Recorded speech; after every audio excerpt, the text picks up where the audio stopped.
Transcription number 525. Get ready to write. Start.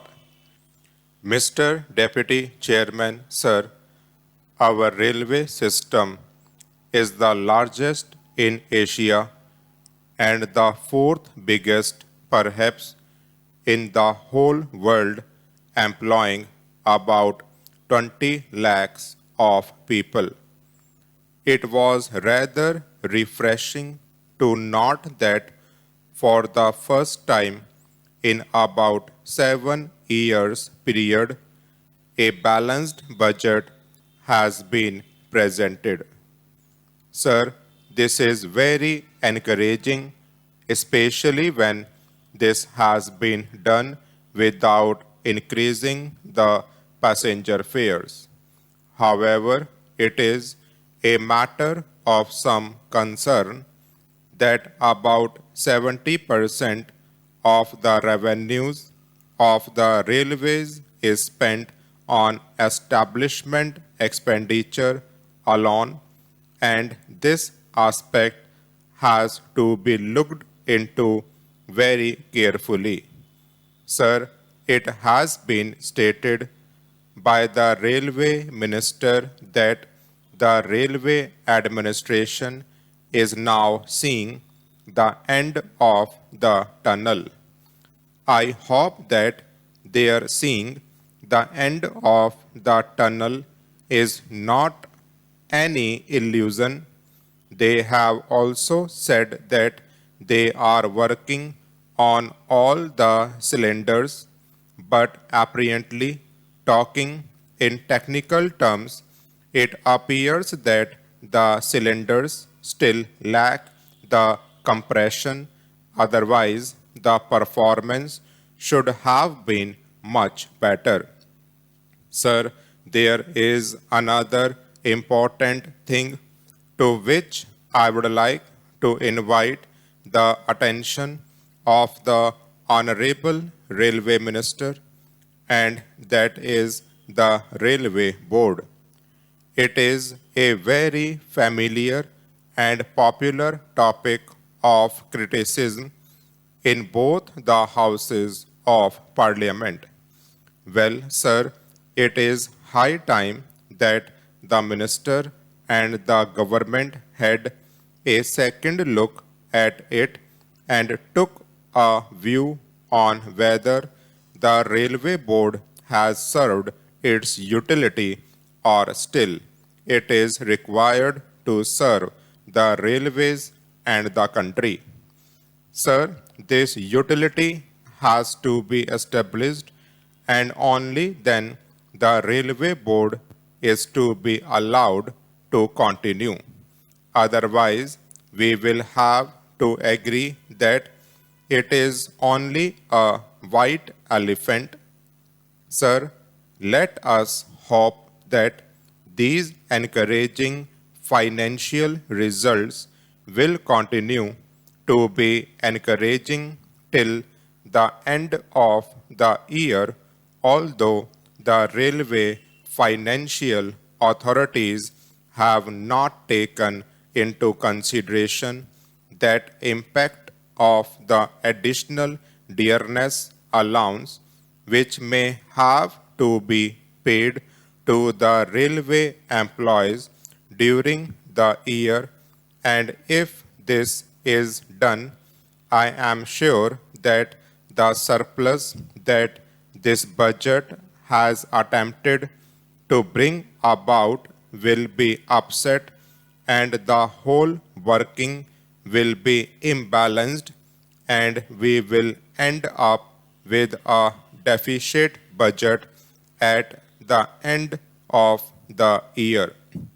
However, I am not very much despondent about this matter because the railways have been rather conservative in making their estimates of earning from freight and passenger traffic, and if our hopes of getting additional revenue materialize, I hope it would be possible to provide adequate cushion for the payment of the increased dearness allowance which may be given to the railway employees in due course.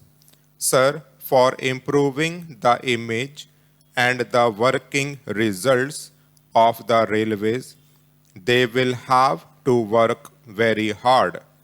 It is too early to expect that the budget will not have any inflationary impact at all. The gap between the revenue and the expenditure for the year 1984-85 is of the order of rupees 144 crores, and this is a very big gap, and I hope that this sort of performance will not be repeated during this year. As things stand today, and if past performance is any indication, the prospect of any strike improvement in the efficiency and productivity of the railways is still very doubtful.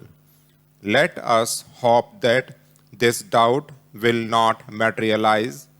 For instance, in the year 1975-76, the railways carried 200 million tons of goods traffic, but in the year 1985-86, it is estimated that only about 190 million tons of freight traffic will be carried.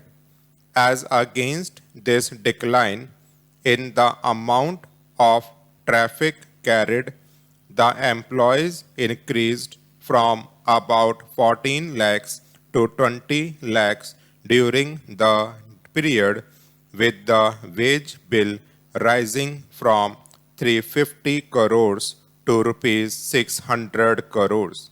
Besides enormous investments in modernizing the equipment, acquiring new assets, etc. Then, sir, the other phenomenon which I fail to understand is the employment opportunities for the minorities in the railways. The minorities used to form a very appreciable percentage of the total employment in the railways, but today, sir, I think the railway authorities will have to try rather hard to work out a percentage for them. No doubt, sir, the Honorable Minister of State of Railways carries a lot of weight in the railway administration, but this weight is not at all balanced by a decrease in the employment opportunities for the minority communities. Sir, another important factor which I would like to mention is that efficient maintenance is the backbone of any transport system. It appears, however, that railway workshops have completely stopped doing any scheduled maintenance work for the last 2 years, and this has resulted in deplorable condition of coaches and wagons. In many cases, even the undercarriage maintenance is substandard. Stop.